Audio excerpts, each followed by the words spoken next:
10 महीने पहले नून लीग और पीपल पार्टी की शादी हुई। निकाह जो पढ़ाया था वो एक हाजी साहब थे। जो गवाह थे उसमें एक गंदा बच्चा था और एक चाचा एन था। फिर उस निकाह में जो बाजे बजाए वो बजाए जियो टीवी ने, और बिरयानी पकी उसमें बड़ी तेज़ मिर्चों वाली, वो नवाज शरीफ साहब लेके आए। और फिर 9 महीने बाद एक बच्चा हुआ जिसका नाम रखा गया महंगाई। माँ या बाप, इन दोनों में से कोई एक है, और यही दोनों उसकी रीज़न है और जड़ है। लेकिन ये दो कह रहे हैं कि ये बच्चा इमरान खान का है। ये ऐसे हो सकता है?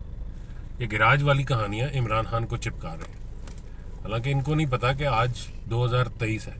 गिराज वाले किस्से भी लोगों को पता है, और गिराज से बाहर जब गाड़ी निकल गई तो फिर क्या हुआ वो भी लोगों को पता है। Thank you.